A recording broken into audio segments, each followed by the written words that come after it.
Buenas tardes, se escucha así, ¿no? Perfectamente. Bueno, la verdad es que estamos familia, es una pena que una charla tan interesante de un tema tan bonito pues no haya tenido la acogida esperada.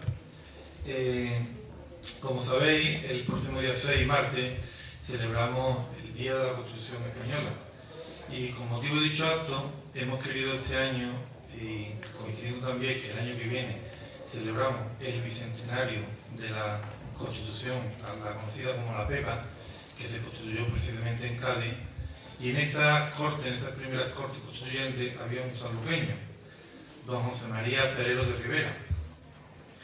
Este señor nació en San Lucas la Mayor en el año 1745, hijo de Juan Cerero y Josefa de Rivera, perteneciente a dos ilustres familias sanluqueñas. Se estableció en Cádiz como comerciante y gerente de seguros Roma. Fue elegido diputado por la ciudad, que lo acogió, y se sentó en la primera sesión de las Cortes Españolas, el 24 de septiembre de 1810, en San Fernando. Estuvo 3 años en el Congreso hasta el fin de la primera legislatura, en septiembre de 1813, y murió en abril del año siguiente. Fue enterrado en Cádiz, su ciudad de acogida. Para hablarnos de este ilustre sanluqueño, tenemos a un estudioso de este tema, don Santiago Sánchez Trave, periodista, nacido en Badajoz, pero de sevillano de Liopri, desde sus primeros años de vida. Primero matemático y luego periodista. Funda y dirige Diario de Andalucía y después dirige Canal Sur Televisión y Televisión Española en Andalucía, presidiendo las televisiones regionales de Iberoamérica. Preside por muchos años la Asociación de la Prensa de Sevilla y la Andaluza y fue vicepresidente de todos los periodistas de España. En la actualidad lleva la comunicación de empresas y es director de Portal Taurino, la primera web que se creó en el mundo taurino hace 15 años. Le gustan todos los deportes y ha llegado a practicar hasta 10 de forma federada en una misma temporada. En sus años de mozo fundó el Ciencias de Rubí, hoy Cajasol, y presidió la Federación de Atletismo. La verdad que no perdió el tiempo. Su pasión es leer.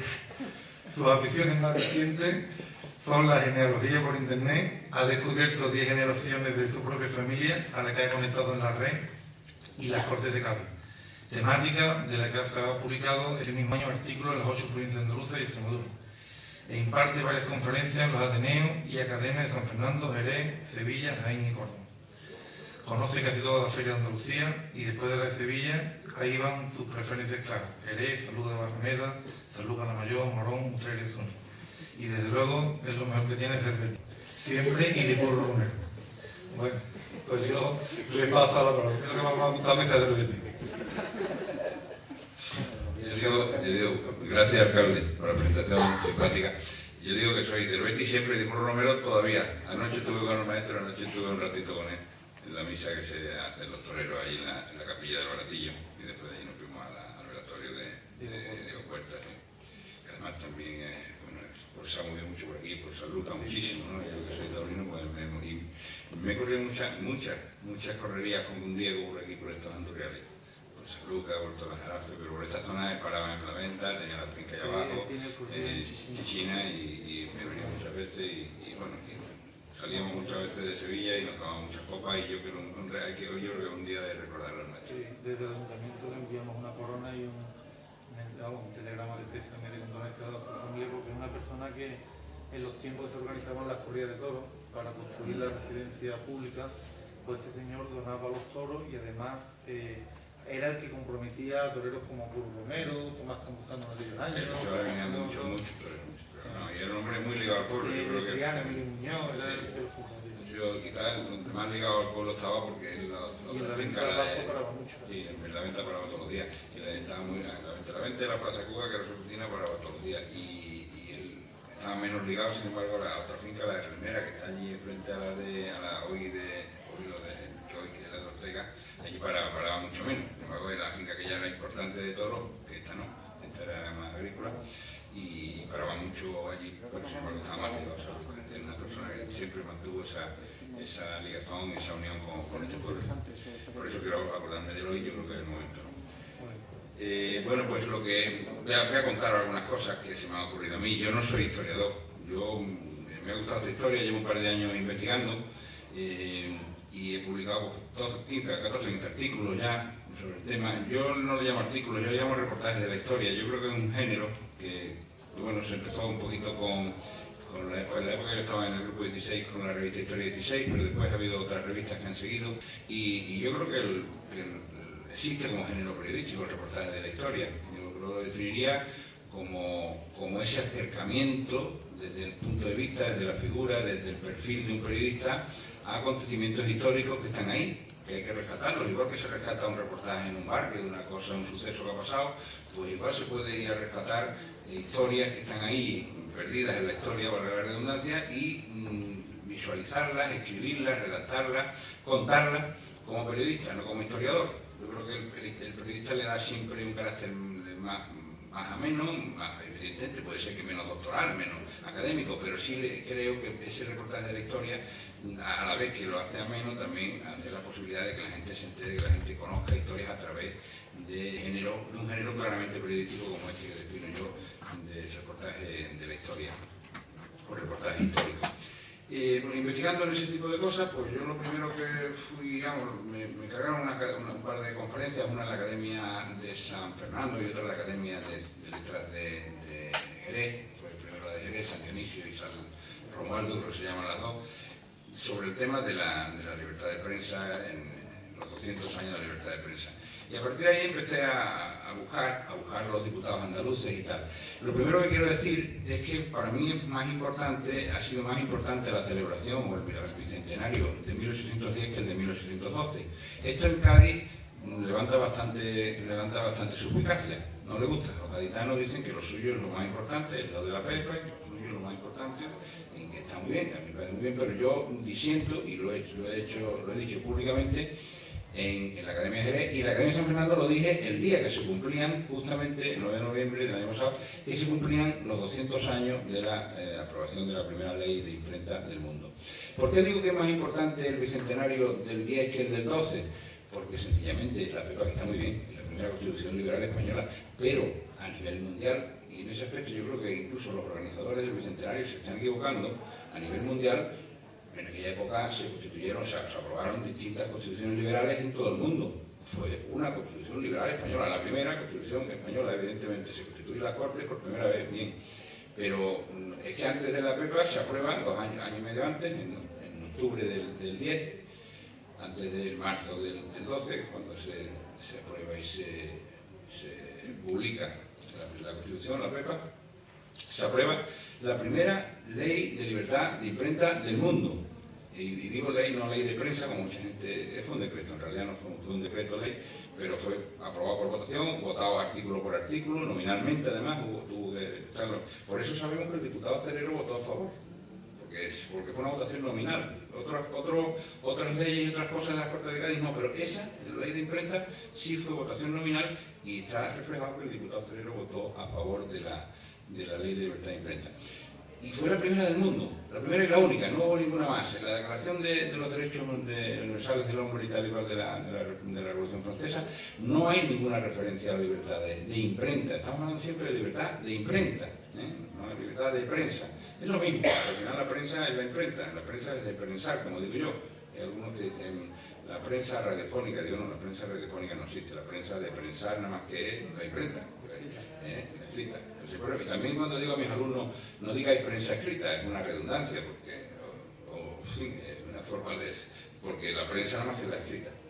Bueno, pues esa confusión que se produce a veces, aquí debíamos de aclarar en el sentido de que la ley era el decreto de libertad de imprenta, por el cual está aquí, por cierto, lo voy a si alguien tiene una copia por aquí, por si alguien tiene alguien, para fotocopiarlo y tal, pero está en muchos sitios. Voy a hacer referencia a eso antes de entrar en lo del diputado Cerero, que es mi...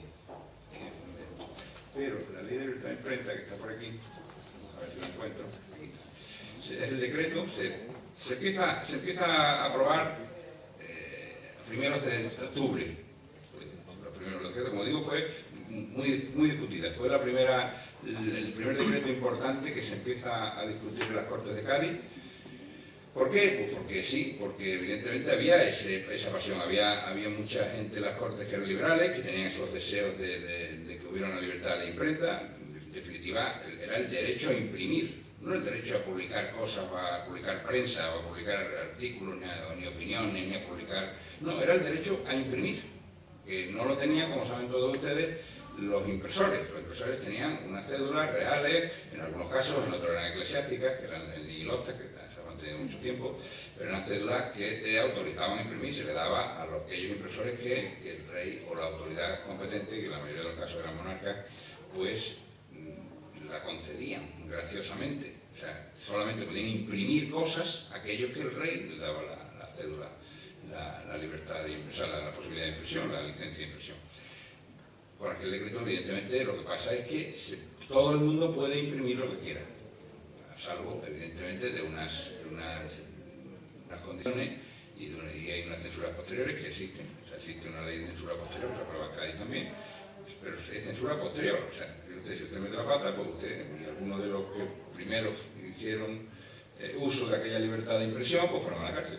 Entre ellos el famoso Fernández Sardinó, que era un médico militar pacense, que editaba el famoso Robespierre español, un periódico bastante virulento, bastante liberal, y al 7º número lo metieron a la cárcel y siguió haciéndolo su mujer, una portuguesa, muy valiente también, que había liberado a soldados españoles en Lisboa, y tal, y era bastante curioso. Bueno, pues hubo gente que fue a la cárcel por esto, pero se aprobó aquel decreto, y fue el primero de la historia, en ningún país del mundo. Años antes, la Constitución americana se aprueba y no hay en la Constitución americana no hay ningún artículo dedicado a la libertad de impresión ni nada de eso. Sí es verdad que lo que se le llama el Act, las primeras 10 enmiendas que se aprueban 10 años después o 12 años después de la Constitución americana, ya posterior a la Constitución de Cádiz, en esas 10 primeras enmiendas que se agregan o se aprueban en la Constitución americana, existe un artículo de una de las 10 enmiendas, concretamente, se refiere a la libertad de impresión, libertad de religión, libertad de expresión, pero no es muy detallado, digamos, es solo un artículo en el que hace referencia de paso a las 5 o 6 libertades civiles que se aprueban en esas primeras 10 enmiendas que tiene la Constitución americana, que se aprobaron en bloque. O sea, la Constitución americana se aprobó y a los 12 años se plantean serie de enmiendas, se van guardando y se aprueban en bloque las 10 primeras enmiendas de la Constitución. Después ha habido otras enmiendas en la historia de la Constitución americana. Pero se aprueban aquellas 10 y hay una referencia, pero levísima, que existe la libertad de impresión, ya está. Pero no es esto, que es el decreto que se llama Decreto de 10 de noviembre de 1810 de libertad política de la imprenta. Tiene 20 artículos, está muy conceptuado, tiene todos sus avíos, digamos, de decreto ley, y fue, como digo, muy discutible, muy discutido. Entró a primeros de octubre, las Cortes se constituyen el 24 de septiembre del 10, y este decreto ley entra a primeros de octubre y se aprueba el 10, o sea, se publica el 10 de noviembre del 10. Como digo, para mí es más importante, porque es la primera vez en el mundo que se aprueba una libertad política de imprenta de este tipo. Eso sí es un acontecimiento, digamos, no que sea más importante, sino que tiene más carácter mundial que el Bicentenario de la Pepa, que es un carácter nacional, claramente nacional, ni siquiera europeo. Hubo constituciones liberales en aquella época en todos los países más o menos avanzados de la época, de la Europa de esa época, ¿no? Pero bueno, eso es una pequeña disensión que tengo yo ahí con los gaditanos, y ellos se enfadan un poquillo cuando yo lo digo y ya está, pero no pasa nada. Bueno, pues, como digo, las Cortes se constituyen en esa fecha, el 24 de septiembre del 10, están en San Fernando, perdón, se constituyen en San Fernando, en el Teatro Cómico de San Fernando, en esa fecha. Se van a Cádiz en marzo del 11, cumplido ya los 200 años en Cádiz, están en Cádiz, se aprueba la Constitución en marzo del 12, la Constitución tiene 3-4 meses de debate, se aprueba en marzo del 12, pero aprueba primeros de marzo, después mientras se publica, se hace la procesión que se hace ya es el día 19, que es cuando se proclama, ¿no? O se sale publicada el 18 y por eso es la Pepa, por ser el 19 de marzo cuando se hace la procesión, digamos, de fiesta que se hace por la Constitución, aunque está editada, publicada el 18 de marzo del 12. Se sigue viendo, bueno, ya había en las Cortes de Cádiz, ya en San Felipe Neri, a partir de marzo del 11 ya había conferencias, debates todos los días, y mañana y tarde. Había sesiones de mañana y sesiones de noche, incluso en muchos. Sí, bastante más. Y había sesiones de noche, y grandes broncas, grandes peleas y tal, ¿no? Salían a veces hasta malas manos, ¿no? Llegaban con bastante facilidad, como vemos ahora en los parlamentos coreanos y cosas de eso. Y bueno, pues allí en Cádiz está, en el año 12 lo más importante era evidentemente la aprobación de la Constitución. En el año 13, o sea, todavía un año después de estar aprobada la Constitución, se deroga la Inquisición por decreto también, se aprueba la derogación, o sea, que dura la Inquisición, aunque ya no se aplicaba, y menos se aplicaba, porque estaba solo Cádiz sitiado y todo el resto de España, salvo pequeñas cosas, ¿no? Había, ¿no? No sé si saben ustedes, cuando los franceses entran en el 10, en Andalucía, que la conquistan en un mes, en verano, entre el febrero y marzo del 10, se van en el 12, pues cuando los franceses entran a Andalucía se quedan 2 o 3 reductos. Concretamente queda Ayamonte como reducto español, que no es nunca conquistado. La frontera es por Huelva, o sea, la guerra tiene unas líneas muy movibles, Castillejo para arriba, Castillejo para abajo, después está en la zona de Isla Cristina, o sea, esa línea de guerra fue bastante movible en la zona de Huelva. Pero Ayamonte siempre quedó excluida. Cádiz, lógicamente, y San Fernando, Gibraltar, que estaba en manos inglesas, que era la base de los ingleses, y Cartagena, curiosamente, de la zona de Murcia, la esquina de Cartagena nada más, todo lo demás lo ocuparon enseguida. Y bueno, como decía, pues eso fue hasta el año 12, el año 12 se aprobó la Constitución en las Cortes de Cádiz, el año 13 se deroga la Inquisición, en enero del 13, fueron los debates más virulentos, curiosamente, los de la derogación de la Inquisición, más que los de la PEPA. Los de la PEPA, ahora lo diré, se aprueban 78 a 32 o por ahí. Los de la ley de imprenta también 68 a 33 o 34, o sea, era un poco la mayoría, era el doble casi de los diputados a favor. Los historiadores más conservadores hablan de que no había tantos liberales. No había tantos liberales como para que hubiera esas mayorías en las Cortes de Cádiz. La prueba es que después, los últimos años, cuando ya se vio que venía el rey Fernando, ya enseguida se apuntaron muchos en el carro de que viene el rey Fernando y vamos a Valencia a recibirlo y le ponemos ahí la carta de los ¿cómo se llama aquello? De los turcos aquellos, y enseguida pues se ponen no había tantos liberales. Lo que sí es cierto, dicen los historiadores más conservadores, yo no entro ahí, porque eso sí tendría que ser un historiador para saberlo. Sí es cierto que parece que los liberales, capitaneados fundamentalmente por los diputados extremeños y asturianos, Torrero y Argüelles y tal, contaron con el apoyo de todos los diputados americanos. Nada más que por joder a la metrópoli, digamos, que entonces había que fastidiar un poquito por todo lo posible a la metrópoli, pues estaban todos ya pensando en sus respectivas independencias. Pues todos los diputados americanos apoyaron en todos los momentos claves de las Cortes de Cádiz a los diputados liberales. Y por eso se daban esas mayorías, que están reflejadas, son muy parecidas todas. Los debates más duros fueron sin discusión los de la Inquisición, los de la derogación de la Inquisición en el 13, y en septiembre, 24 de septiembre del 13, o 22, por ahí, final de septiembre, casi justo 3 años después de que empezaran, se acaba la primera legislatura, o sea, se acaban las Cortes extraordinarias. Pero ya en el verano ese, desde mayo hasta agosto, había habido elecciones para las Cortes ordinarias. Cosa que mucha gente no lo sabe, y eso está ahí. No lo saben ni en San Fernando. Y en San Fernando yo hace poco publiqué un artículo allí, porque me parecía que había que reconocer la entidad de San Fernando en toda esta historia. Me parece que no, en San Fernando estuvieron 4 días, dotaron a las Cortes de un funcionamiento importante, se dotaron a sí mismos de invulnerabilidad, obligaron a los regentes a que acataran la autoridad de las propias Cortes, aprobaron la ley de imprenta, eso fue todo en San Fernando. El Consejo de Regencia, los 5 regentes estuvieron en San Fernando rigiendo el país, o sea, eran los 5 regentes, estuvieron desde febrero, de enero, 29 y 30 de enero del 10, salen corriendo de Sevilla, la Junta Nacional, y se cumple regencia, los 5 regentes en Cádiz, en San Fernando, perdón. Por lo tanto, fue sede de la regencia también en San Fernando. Esto todo en el 10 y en el 11.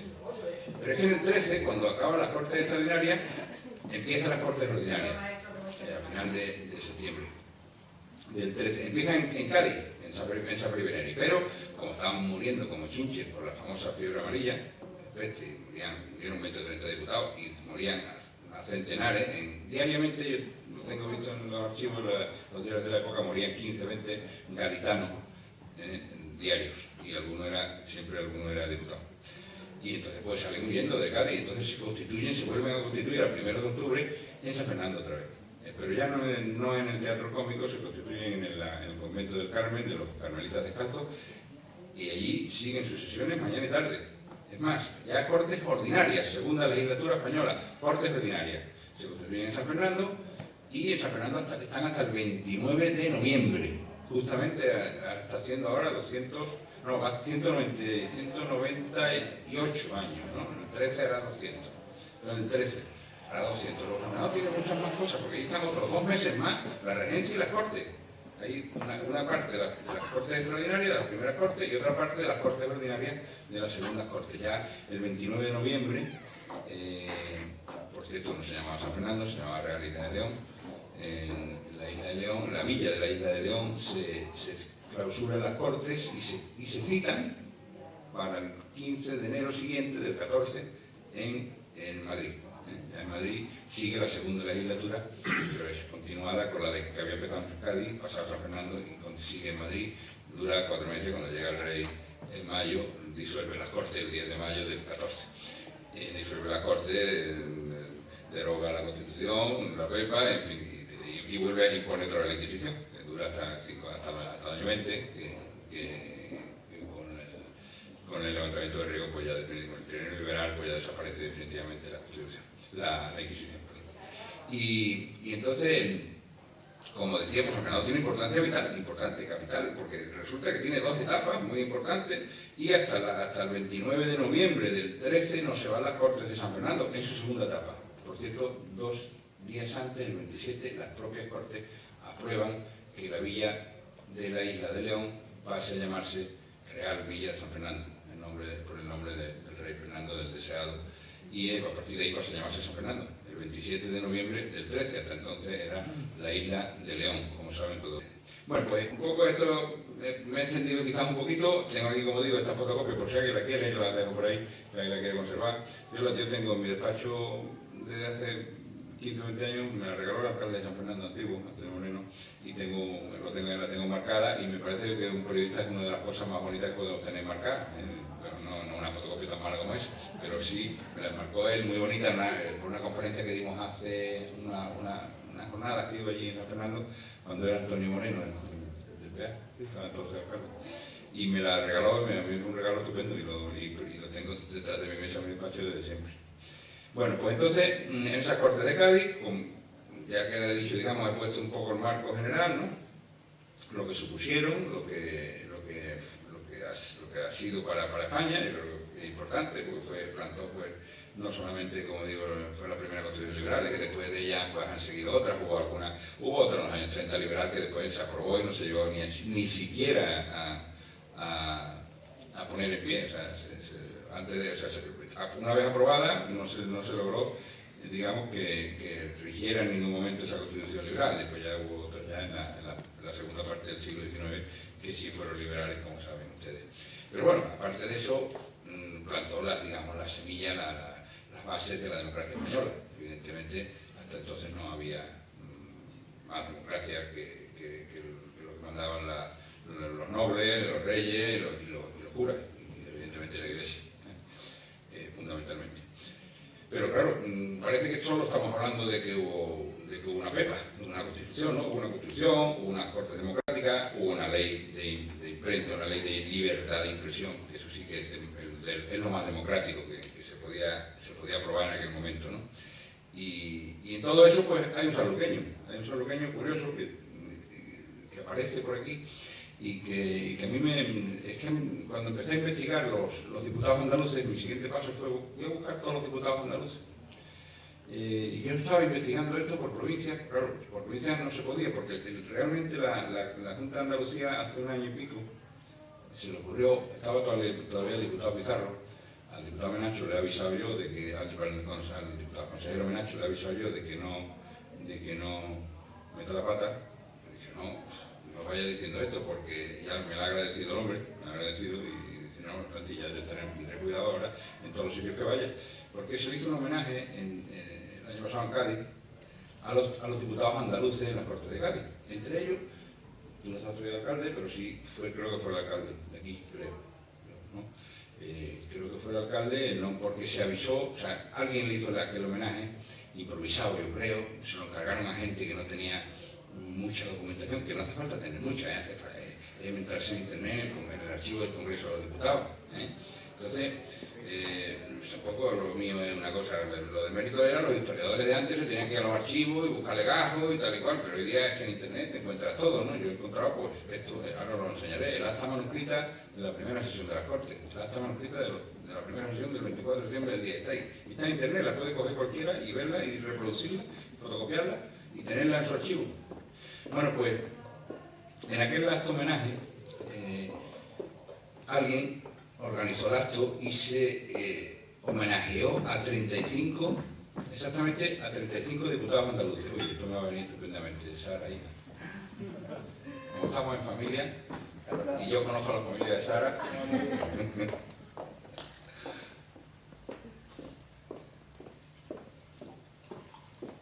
Gracias.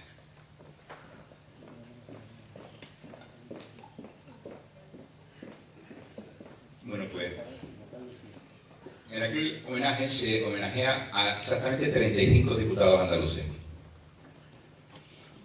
Se llama a los alcaldes de su pueblo. Además, hay un error, se les homenajea por su provincia de nacimiento. En este caso, se decía Cerero por Sevilla, pero había otros que se decía por Cádiz o por... Cádiz no existía, Huelva menos. Había 4 de Huelva, pero los de Huelva eran, lógicamente, del Reino de Sevilla. Evidentemente, entonces existían el Reino de Sevilla, el Reino de Córdoba, el Reino de Jaén y el Reino de Granada. Las provincias como tal no existían. Y había una especie de subreino que era lo de la parte esa de Ronda, ¿no? La serranía. Pero no existía Huelva. Entonces, no, diputados por Huelva fueron, no, y ahí estaba el primer error. Había 4 por Huelva, pero eran 4 del Reino de Sevilla, claramente.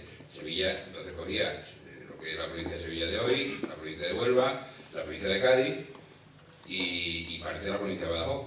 Fregenal, toda la zona esa era el Reino de Sevilla, hasta 1833, que hay un madrileño afrancesado, por cierto, que los franceses lo ponen de regente en Almería, cuando entran a Almería. Era madrileño Javier de Burgos, que después hizo, como saben todos ustedes, en 1833, la división provincial actual, que es la que tenemos desde 1833. Pero en la época de 1810 no se puede decir 4 diputados de Huelva, no, eran diputados por el Reino de Sevilla. Huelva no existía. Cádiz ciudad sí existía, fuera del Reino de Sevilla, pero era una cosa muy rara. Y Sanlúcar de Barrameda, es del Reino de Sevilla hasta 1813. Es la única ciudad que las Cortes incorporan por decreto a Cádiz. Pero Barrameda era Sevilla. Los sanluqueños creo que lo saben algunos. Era Sevilla hasta 1813. Sí. Bueno, pues, entonces, como digo, homenajean solo a 35. Avisan a los alcaldes de cada sitio donde habían nacido, los de Córdoba, los de Huelva, los de Jaén. Jaén sí era un reino, evidentemente. Jaén y Córdoba eran 2 reinos importantes. Granada, cogía Granada, Málaga y Almería. Era el reino de Granada. Pero para este homenaje avisaron solamente a los alcaldes de los 35 diputados que alguien encontró. No sé por qué. Yo después me dedico a investigar, he estado mirando, pero vamos, fundamentalmente el archivo del Congreso de los Diputados y diputados de Cádiz, en puridad, porque aquí, es que no, solo de las Cortes Extraordinarias, no, solo los constituyentes, no, solo los que estaban sentados el día que se aprobó la PEPA, no. Diputados de las Cortes Extraordinarias de Cádiz y de las Cortes Ordinarias de Cádiz hay 90 andaluces. O sea, han dejado fuera a 65, a 55. Y entonces por eso el señor consejero Menacho, digo, ten cuidado porque en algún pueblo te van a decir, y yo he publicado los nombres de los 90, publiqué la voz de Cádiz hace un mes, para que se supiera, digo, que cada pueblo lo sepa, en Ubrica hay 2, en Montilla hay 2, bueno, que eso se sepa, ¿no? Que los pueblos sepan que hay. Afortunadamente no es el caso de Cerero. Cerero sí es de los 35 primeros que la Junta homenajea en ese acto hace un año y un mes. y creo que fueron de aquí el alcalde, creo que fueron de aquí. Hubo un ayuntamiento que se negó a ir, porque su diputado ese que lo homenajeaba era este ayuntamiento donde es de una zona muy buena de Jamón, al lado de Jabugo y eso. No me voy a acordar. No, más pequeñito. No, al lado de Jabugo, pero más pequeño. Bueno, pues ese ayuntamiento, 400 habitantes, tenía un diputado que había sido ministro en India, había sido un tío muy importante. Había sido muy importante, no solo diputado en Corte de Cádiz, había sido ministro de España, en México, en Cuba, había sido un tío muy importante, pero por lo visto el alcalde de los concejales dijeron que como había sido absolutista, que ellos no iban a Cádiz al homenaje. Una cosa, 200 años después parece un poco absurdo, ¿no? Bueno, pero también se han olvidado de diputados tan importantes, en esos 35 que meten, por ejemplo, no meten a un diputado de Sevilla Capital, nacido en Sevilla Capital, murió en Sevilla Capital, o sea, entero, José Saavedra Sanroní, que ese fue presidente de la Junta Central, miembro del Consejo de Regencia de los 5 regentes primero que hubo en San Fernando y Cádiz, o sea, miembro del Consejo de Regencia, diputado en las Cortes hasta que se murió. Bueno, hasta que murió no, hasta que lo dejó por enfermedad y murió después de la Corte de Cádiz. Diputado, había sido ministro había conquistado Cuba, Florida, ministro en casi todos los países iberoamericanos, y no aparece. José Saavedra Sanroní, que era por cierto absolutista, casi todos los diputados de Sevilla Capital eran absolutistas. No aparece en ningún reconocimiento de Cádiz, yo es que no lo entiendo. ¿Por qué? Bueno, el caso es que se ha obviado 55 de esos diputados. Y yo reivindico también esas figuras en otros sitios porque me parece absurdo que no se les haya obviado de esa manera, pero bueno, ahí están y yo no soy historiador, pero es que, como digo, con cualquier mínimo curioso saca esa lista de 90 en 5 minutos. Vamos, con paciencia, porque son miles los diputados que hay en el archivo del Congreso, pero está muy bien archivado y en internet se entra perfectamente y se puede ver, te saca la ficha, sale una ficha de este tipo, que no sé si le pasé yo a Sara la de una ficha así de este tipo, esta es la ficha tipo del Congreso, de todos los diputados desde 1813, de la segunda legislatura, 1813, Cádiz, este es uno de Lucena. Bueno, pues, igual sale el Cerero, ¿no? Y se puede, una ficha accesible, perfectamente accesible y tal, ¿no? Pero no sé por qué, pues los han dejado fuera a todos esos diputados. Y voy a centrarme ya en la figura de Cerero, que yo creo que es lo más interesante. Cuando voy viendo los 90 diputados andaluces que me salen, a mí me sale, hay uno que me confunde, hay un diputado que me confunde. En un sitio ponía Cerero Montero, de Sevilla, de Sanlúcar, en otro sitio ponía Cerezo, de Rivera, de Córdoba, diputado por Córdoba, en otro sitio, y yo iba, bueno, aquí hay 2 diputados, pero después en el archivo del Congreso solo figura uno. Me parecía muy raro, ¿no? En realidad hay 7 diputados electos por Sevilla en las primeras Cortes de Cádiz, las primeras aquellas que hubo, ¿no? Y José María Cerero, que es de Sanlúcar Mayor, pero fue elegido por Cádiz, no por Sevilla. Bueno, pues el error que parte, el error principal de por qué en unos casos aparece, ahora veremos por qué, en unos casos aparece Cerero y Montero, en otros casos aparece Cerezo de Rivera, en otros casos aparece Cerero y Cerero de Rivera, Josef, todo o José, nunca José María, no que era José María, pero siempre aparece como Josef o José. En unos casos aparece nacido en Cádiz, como en el propio archivo del Congreso. En otros casos aparece nacido en Sanlúcar y diputado por Córdoba, y en otros casos aparece nacido en Cádiz y diputado por Cádiz. O sea, la confusión es total sobre este personaje, sobre otros no. Y ya pues, voy a enterarme, ¿no? Bueno, yo descubro al final, y además se descubre fácilmente entrando en la web del archivo, en la web del Congreso, hay un documento que no es el archivo de fichas de diputados, es un documento que está en una cosa que pone en documentos históricos, ¿no? Aparece, y lo pinchas y aparece este documento que es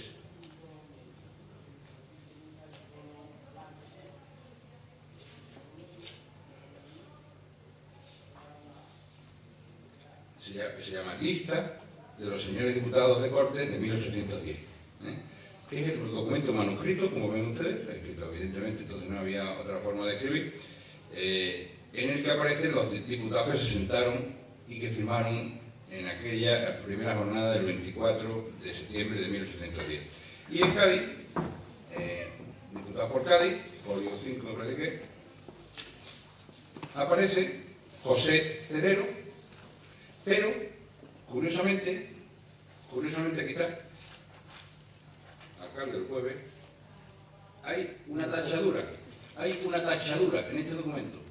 Y de ahí parte ese error, que lo hubiera descubierto cualquier historiador, me ha tocado verlo a mí, pero y es una tachadura que aparece una Z, está tachada la R y la Z.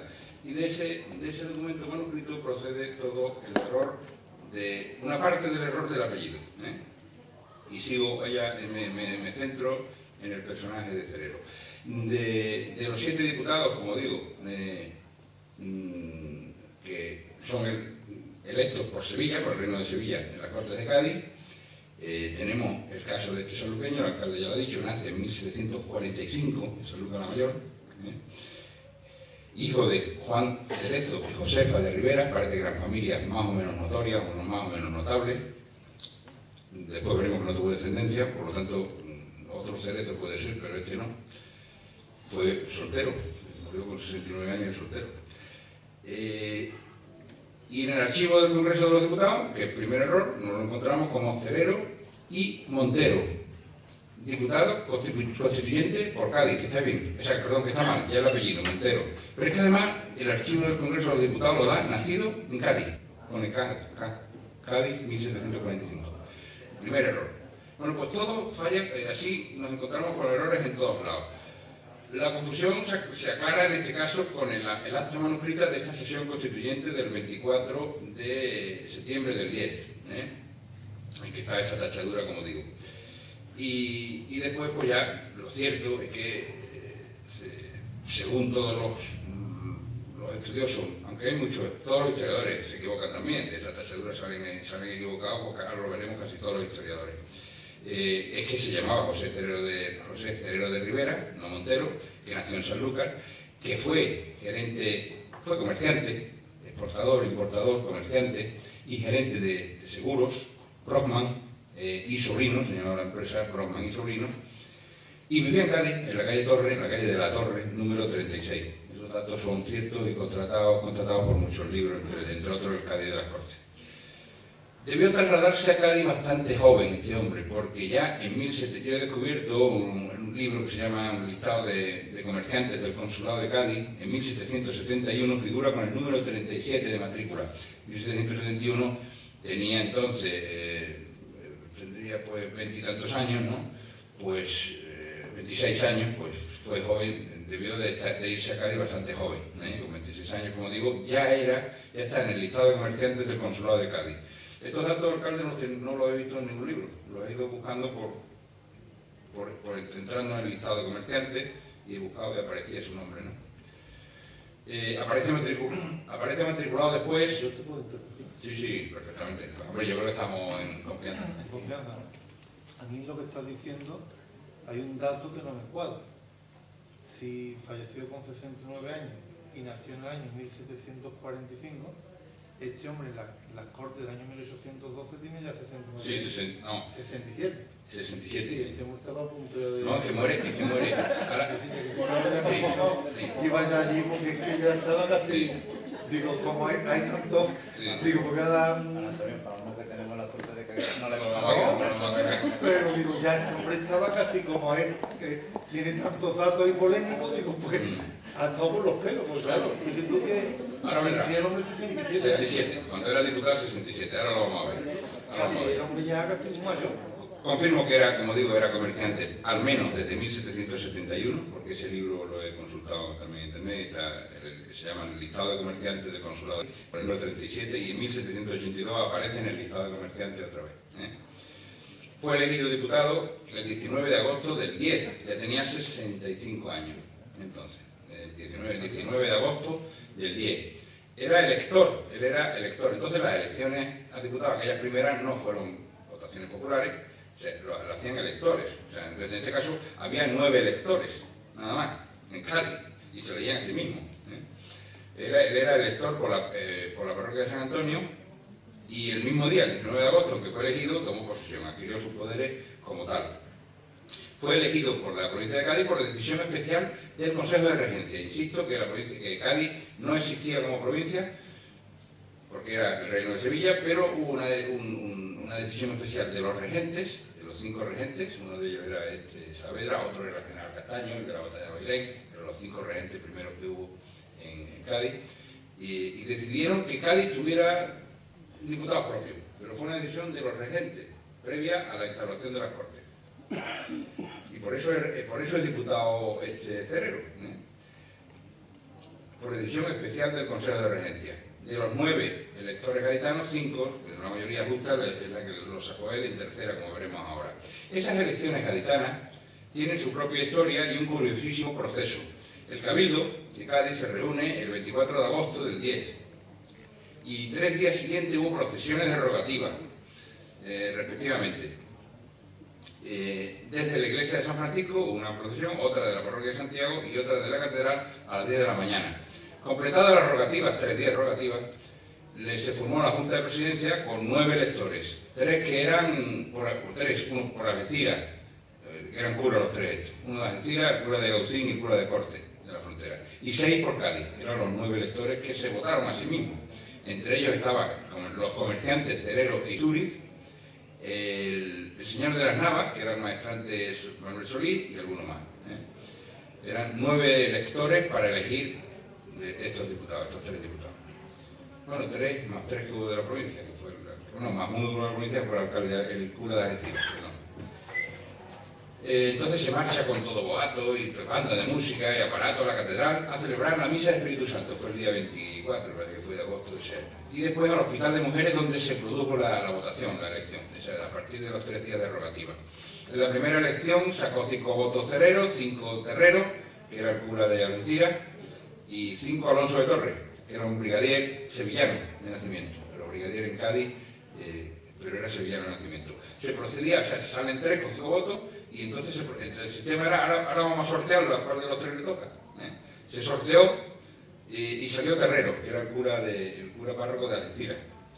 En la segunda votación, los 3 más votados fueron Cerrero otra vez, Damaso Guruceta y Alonso María de Torres y Guerra, que era el brigadier que les decía yo. Y el sorteo, esta vez, de los 3, se sorteó otra vez y le tocó a Alonso María de Torres, que era el militar, el brigadier sevillano. Y en la tercera votación, los 3 más votados, con 5 papeletas de electores, salieron Cerrero, Isturi y Guruceta. Y esta vez le tocó a Cerrero, a nuestro diputado sanluqueño. Isturi, que era otro comerciante también de Cádiz, Tomás Isturi, se llamaba Tomás Isturi, que era otro comerciante también gaditano, sería diputado después, en la segunda legislatura gaditana, en el 13, curiosamente. Pero en esta se quedó fuera después de 3 sorteos. Bueno. La fecha de alta de Cerrero en las Cortes es del 17 de septiembre de ese año. Y eso yo la había comido la de agosto, de 17 de septiembre, una semana antes. Una semana después, justo el 24 juró su cargo junto a otros 101 diputados. Hay versiones, hay gente que, bueno, hay libros estúpidos que te dicen que había 300 diputados, la Corte de Cádiz hubo 300 en 2 años, en 3 años. Pero en realidad el primer día las versiones difieren entre 102 y 104. Yo me ajusto más a la de 102. Y está hasta esta manuscrita, que es cuestión de contarlo. Algunos no estaban y hubo diputados suplentes que tomaron posesión por ellos. Pero vamos a quedarnos porque eran 102. Uno de ellos era Cerrero. Y en una solemne misa del Espíritu Santo, misa del Espíritu Santo que se llamaba, la que vinieron a la inspiración, a los diputados, que ofició el jovencísimo cardenal Luis de Borbón, tenía 23 o 24 años. El cardenal había sido arzobispo de Sevilla con 22 años, entonces pasaban esas cosas. Era infante de España, lógicamente, hijo del rey, o sea, estaba un poquito enchufado. No, un poquito enchufado. Pero ya era cardenal con 23 o 24 años, cardenal de España, Luis de Borbón, y bastante, bueno, bastante conocido en aquella época. Hay un retrato de Luis de Borbón y un retrato de su hermana, que después fue la mujer de el preferido de Isabel II de Godoy, con la mujer de Godoy, el hermano de Luis, el otro infante, la infanta, perdón, la hermana de Luis, de Borbón.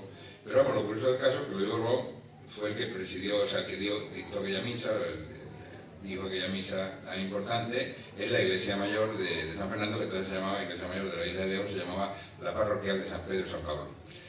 Y la ofició, como digo, el cardenal Luis de Borbón. Tras el Evangelio, los diputados fueron de dos en dos, juraron sobre el libro sagrado, sobre el Evangelio, su cargo ante el notario mayor del reino, que se llamaba entonces Nicolás María de Sierra. Y al acabar la misa, primero le habían dado una lección, digamos, una teórica en el ayuntamiento, antes de la misa, y después pasaron ya al Teatro de las Cortes, donde el teatro cómico se llamaba, era un teatro que se adaptó para Cortes, para la sesión inaugural de las Cortes de aquel 24 de septiembre de 1810. Una vez constituidas las Cortes, Cerero, nos consta, lo he comprobado en lo que se llama, eso hay que ir día por día y es bastante pesado, que se llama los diarios de discusiones y actas de las Cortes de Cádiz.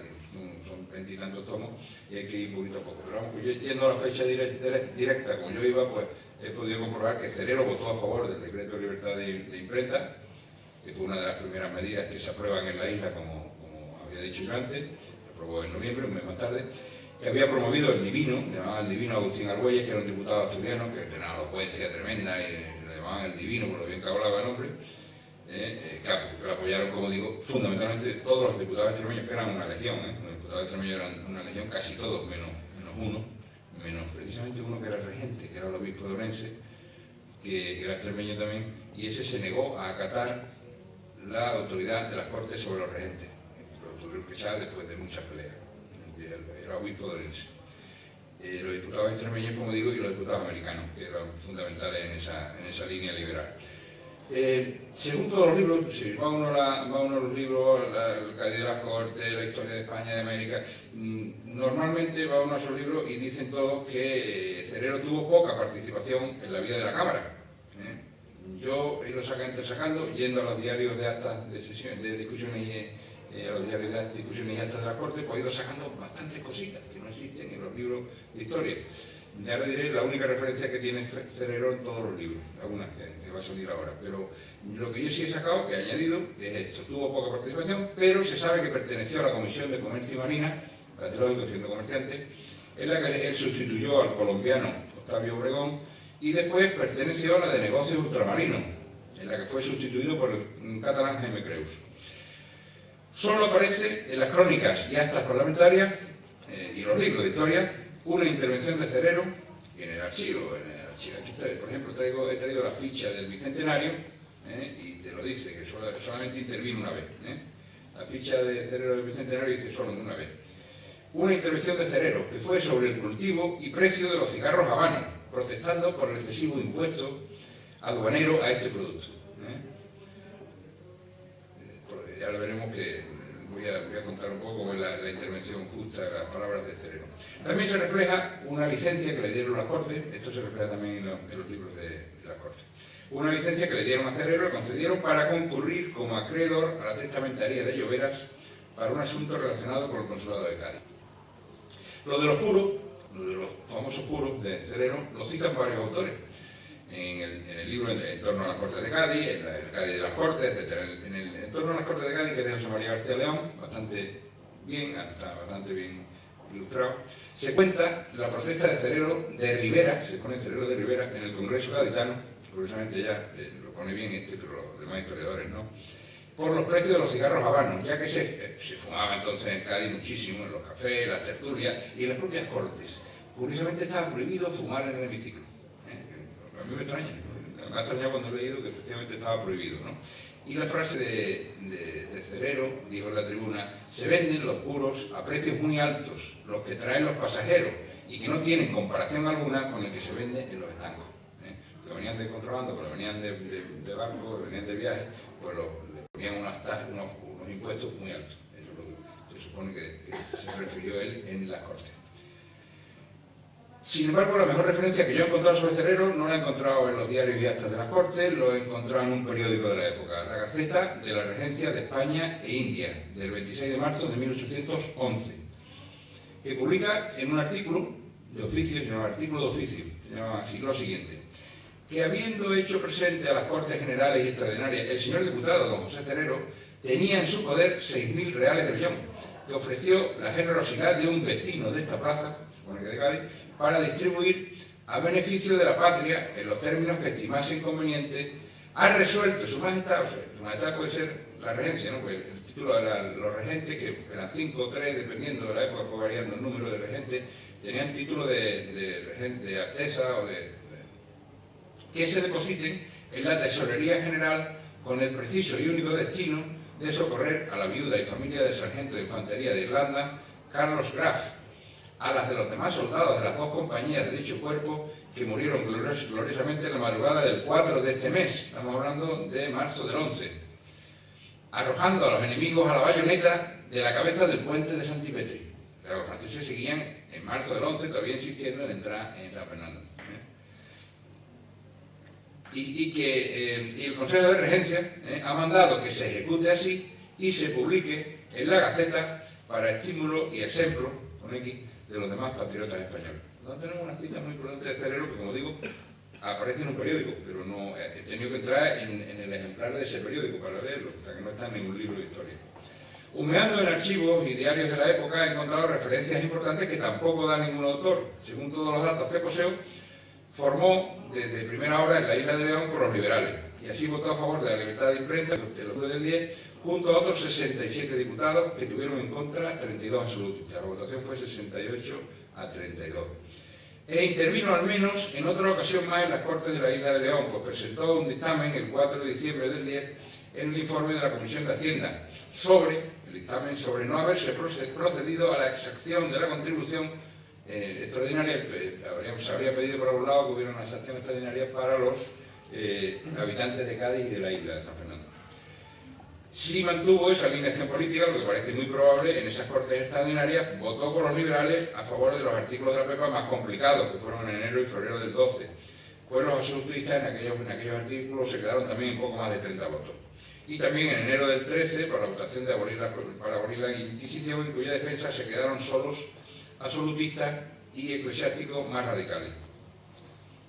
Sí consta por los diarios de las Cortes que salió con los liberales de Argüelles y Muñoz Torrero en otros asuntos, como el 1 de febrero del 11, en que firma el escrito de 20 diputados, con Muñoz Torrero a la cabeza, para que las Cortes enviaran a través de la Regencia un escrito con reglamento de libertad de imprenta a la Audiencia de Sevilla. En Sevilla no se estaba cumpliendo la libertad de imprenta que se había aprobado en Cádiz. Y entonces él hace un escrito con otros liberales, 20 liberales más. Eso fue en febrero del 11.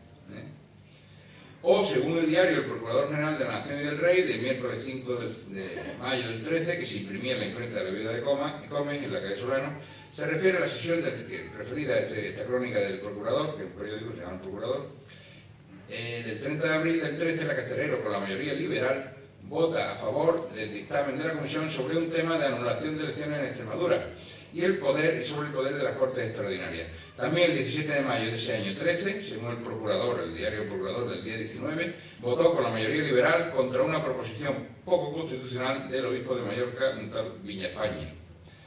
Cerero fue diputado por Cádiz desde la primera sesión hasta el último día de la primera legislatura, el 20 de septiembre del 13, casi 3 años después, el 10 de septiembre, 24 de septiembre del 10 a 20 de septiembre del 13, según el archivo del Congreso.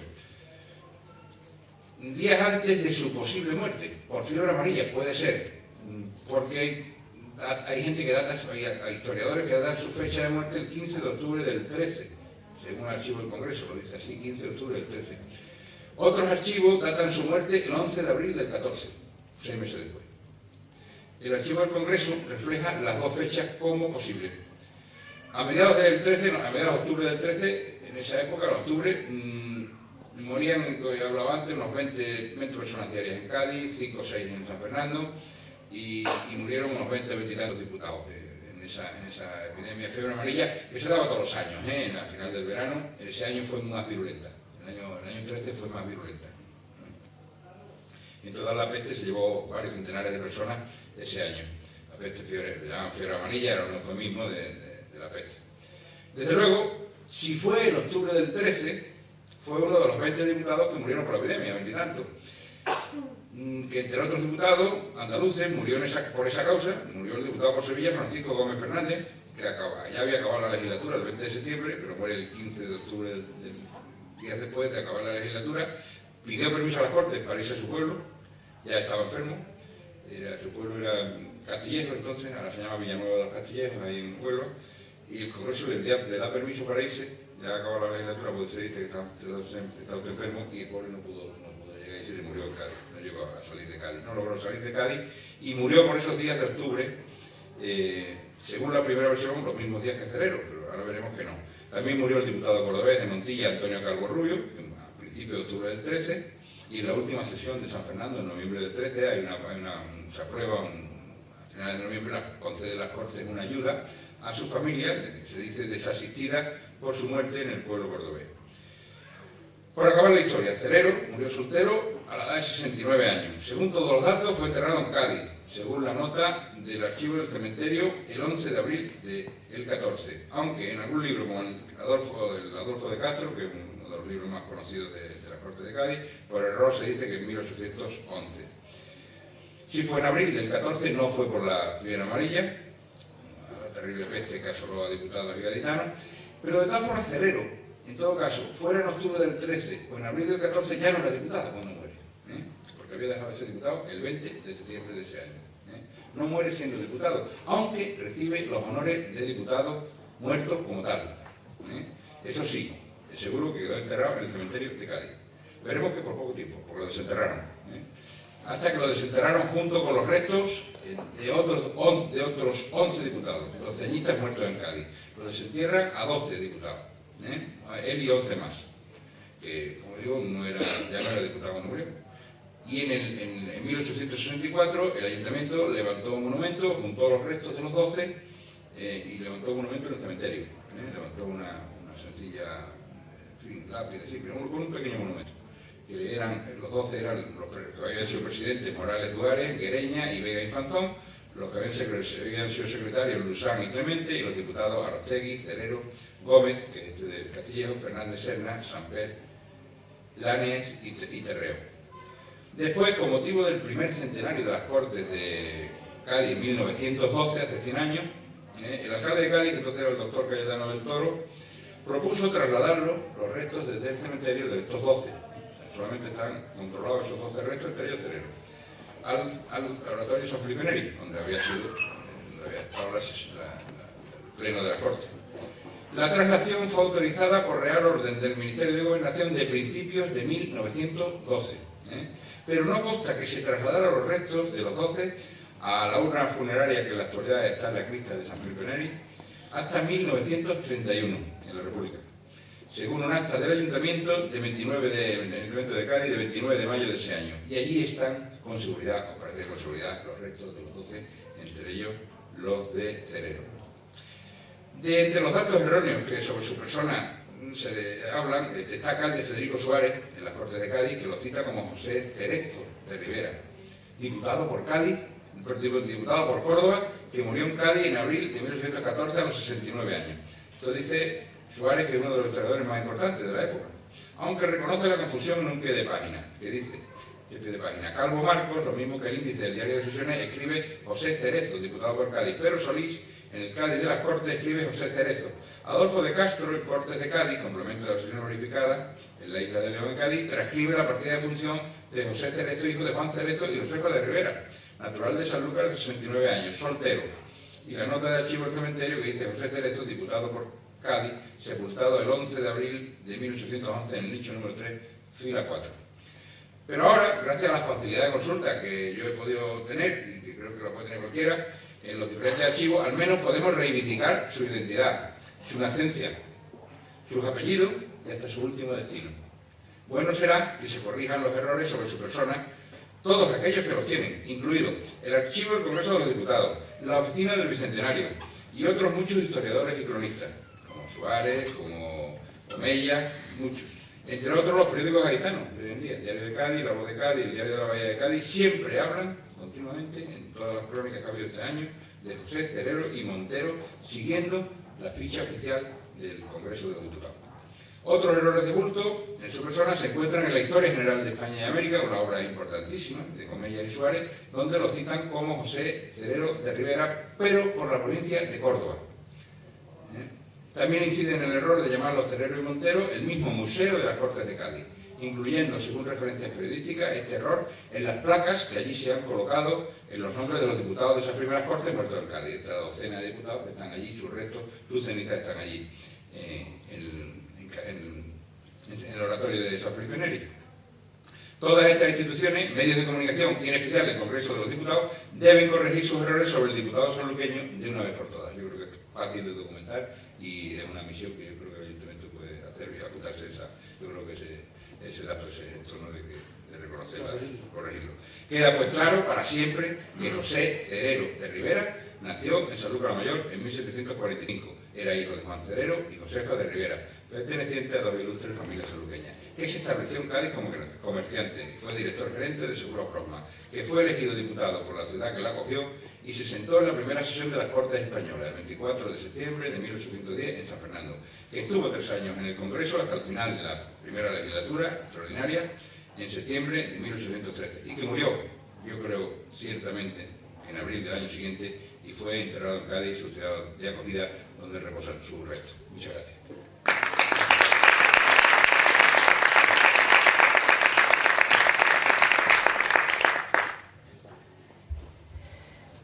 Bueno, pues antes de comenzar con la clausura de este acto, bueno, simplemente decir que me voy a ahorrar la presentación porque todos los que estáis aquí me conocéis, y daros las gracias a todos por vuestra asistencia, gracias de todo corazón. Creo que la ocasión merecía un aforo mucho mayor que el que tenemos hoy, pero bueno.